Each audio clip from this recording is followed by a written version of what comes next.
शहबाज शरीफ साहब तकरीर कर रहे हैं। इनफैक्ट वो मुल्क के 24वें वज़ीर आज़म मुंतखब हुए हैं और उनका जो मुंतखब होना है वो बड़ा हैरान कुन भी है। इंडिया राइजिंग पावर है इंडो पैसिफिक के अंदर, और इंडिया की जो आउटरीच है वो south east Asia and south Pacific, African areas और ये सारा जितना भी इंडियन ओशन है इसमें बढ़ेगी। और जितने भी इंडिया लाइक माइंडेड कंट्रीज़ हैं उनके साथ मिल के इशू बेस्ड कोलिशन बनाना चाहता है। तो मुझे फीडबैक ज़रूर मिली है। एक तो कुछ वकला हज़रात कहते हैं कि आपने एक बहुत इम्पॉर्टेंट डिस्टिंक्शन थी वो आपने नहीं की, वो आज कर दे, तो मैं कर देता हूँ।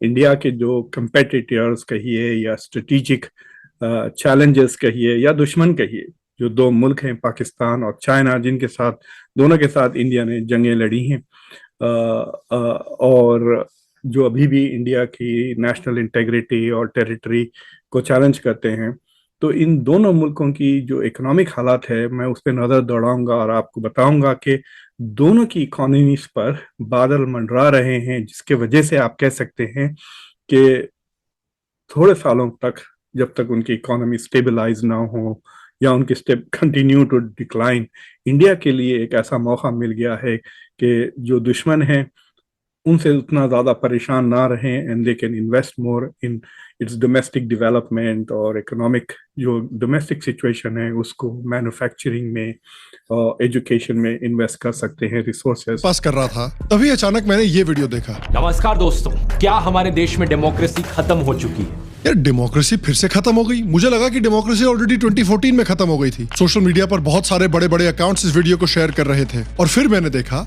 जो मैं आपको आगे इस वीडियो में आज दिखाने वाला हूँ वो काफी शॉकिंग होगा। मैंने सोचा यार क्या हो सकती है ये शॉकिंग इन्फॉर्मेशन जो इस देश को पाकिस्तान की इकोनॉमी की तरह हिला कर रख देगी। हालांकि अगर आप इस टाइप के लोगों में से हो जो प्रधानमंत्री मोदी को अपना भगवान मानते हैं। Meanwhile, the Congress MLA claims Goddess Sonia project has the blessings of leaders in Delhi. MLA जीवन रेड्डी ఈ కార్యక్రమంలో పాల్గొన్నారు और इसे लेकर पटना की सड़कों पर कांग्रेस ने जो पोस्टर लगाए हैं उसमें राहुल गांधी को भगवान राम के रूप में दर्शाया गया है। या फिर आप इस टाइप के लोगों में से हो जिन्हें लगता है कि मोदी जी ने किया है तो कुछ सोच कर ही किया होगा।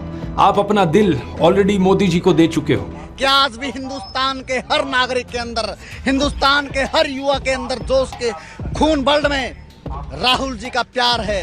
राहुल जी का एक जो नेतृत्व करने की राहुल जी जो सोच डालते हैं और युवाओं के अंदर जो जोश डालते हैं वो आज भी युवाओं को नजर आता है। ऐसे केस में आपके लिए मुश्किल हो सकता है अपनी आंखें खोलकर सच हजम करना। तो ना सिर्फ YouTube पर ये वीडियो बहुत पॉपुलर है, लेकिन ये यूट्यूबर इतने इम्पैक्टफुल हैं कि आप देखिए कि एक वीडियो बनाकर इन्होंने ग्राउंड पर कितना इम्पैक्ट किया है। इस वीडियो के आने के बाद 6 कांग्रेस आरजेडी एमएलएज ने बिहार में रूलिंग अलायंस छोड़ दी। बीएसपी के पार्लियामेंटेरियन ने बीजेपी ज्वाइन कर लिया। कांग्रेस के एमपी ने झारखंड में बीजेपी ज्वाइन कर लिया। 10 एसपी बीएसपी के एमएलएज ने यूपी में क्रॉस वोट किया अपनी पार्टी के खिलाफ। हिमाचल में 9 कांग्रेस के लीडर्स ने राज्यसभा कैंडिडेट के लिए क्रॉस वोट किया और कांग्रेस की गवर्नमेंट वहां गिरने के कगार पर है। कांग्रेस के राज्यसभा एमपी ने गुजरात में बीजेपी को ज्वाइन किया और ऑलमोस्ट 11,000 कांग्रेस वर्कर्स ने गुजरात में कांग्रेस पार्टी छोड़ दी। क्या इंपैक्ट है यार बंदे का। बात तो सही।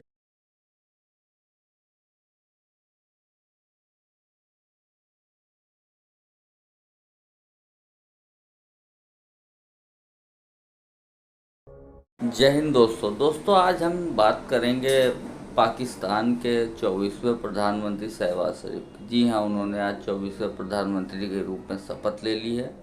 और दूसरी परिचर्चा ये है कि चीन की जो गिरती अर्थव्यवस्था है उसके बारे में मेजर साहब बता। कहावत है, मुझे लगता था कहावत ही है कि एक म्यान में 2 तलवारें नहीं रह सकती, लेकिन ये कहावत नहीं है दोस्तों, ये सच्चाई है, एकदम सच्चाई है। इसमें म्यान है एशिया और तलवार भारत और चाइना। एक जमाना था जब भारत चीन से कहता था कि आप बड़े भाई बन लीजिए और हमें छोटा भाई बन के रहने दीजिए, हम लोग आराम से रहते हैं। लेकिन आज भारत के सुर बदल गए हैं। आज भारत के सुर बदल गए और भारत आज चीन से यह कह रहा है कि पूरे एशिया में सिर्फ एक भाई होगा, वो है भारत। और भारत ने इस पे काम भी शुरू। ये जो बात हम करते हैं ना गलवान की, दौलत बे गोल्डी में ये हो गया, ट्राई जंक्शन में ये हो गया, फिंगर 4 फिंगर 3, ये सब जो मामला है पूरा, ये सब जो मामला है, और आप स्टार्ट कर लीजिए सिक्किम से, फिर ले जाइए अरुणाचल प्रदेश, फिर बोलिए उत्तराखंड की बात, पूरा लाइन ऑफ एक्चुअल। ये बात क्या है? ये बात है भारत के बढ़ते हुए कद की, भारत की डिप्लोमेसी की, भारत की अर्थव्यवस्था की, और चाइना की डिप्लोमेसी गिरती हुई, अर्थव्यवस्था गिरती हुई, चाइना के बैंक्स, चाइना का रियल एस्टेट, चाइना का फाइनेंशियल क्लाउड, ये मुरझाता हुआ। इसके पीछे जलन भी है, इसके पीछे कंपटीशन भी है, और दोस्तों सबसे बड़ी बात, इसके पीछे एक मिलिट्री स्टैंड ऑफ है। 500,000 troops face to face on the line of actual control, 3,500 kilometre लंबी line of actual control. Line of actual control का मामला यह है कि लाइन ऑफ एक्चुअल कंट्रोल जो है वो परसेप्शनल है। Actually there is no line of actual control. हम जो कहते हैं ना आराम से कि there is no line of actual control, line of actual control perceptional है।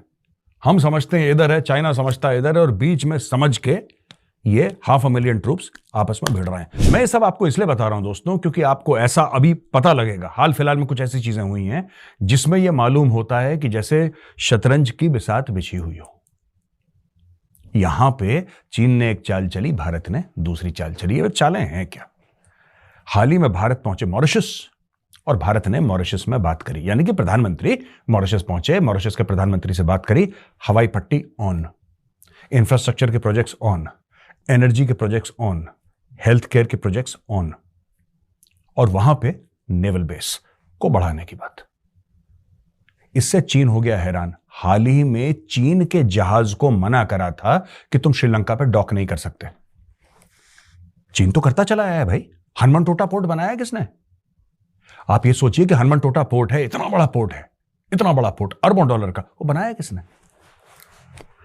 जो लोग ये कहते हैं कि भारत की डिप्लोमेसी चीन के सामने फीकी पड़ रही है, फिर वो ठीक से दुनिया को देख नहीं पा रहे। ये हमारे आसपास जो हो रहा है, मैं एक एक करके आपको बताऊंगा कि चीन ने करा क्या है और भारत ने उसकी काट कैसे करी। तब आप ये अप्रिशिएट कर पाएंगे, तब आप बेहतर समझ पाएंगे कि डॉक्टर जयशंकर ने जो बारूद की सुरंगें बिछाई हैं चीन के लिए, चीन पैर रखेगा सुरंग फटेगी, ऐसा हल कर दिया चाइना का। इसीलिए प्रेशर लूजन ऑफ करने के लिए, प्रेशर लेट ऑफ करने के लिए, जब प्रेशर बन जाता है तो सीटी बजती है ना प्रेशर कुकर की, तब गलवान होते हैं। अब मैं आपको बताता हूं क्या हुआ। आप शुरू कर दीजिए म्यांमार से, ऊपर से शुरू करते हैं। जैसे भारत का नक्शा है ये, यहां से शुरू करते हैं। आप म्यांमार से शुरू करिए। म्यांमार में क्या हो रहा है? वहां पे almost state of civil war है। एक जमाने में चाइना कंट्रोल करता था, चाइना वुड कंट्रोल इट। आज की तारीख में कुछ नहीं पता। जो चाइना की सपोर्टेड हुंता है, जो चाइना की सपोर्टेड वहां पे मिलिट्री रेजिम है, वो ऑन द रन है, और कई गांव हैं जो चाइनीज बॉर्डर पे है, वो रिबेल्स ने कैप्चर कर लिया। उनकी फौज इतनी डर गई कि 100, 200, 300, पता नहीं कितने, मुझे तो आइडिया नहीं कितने लोग आ गए अंदर।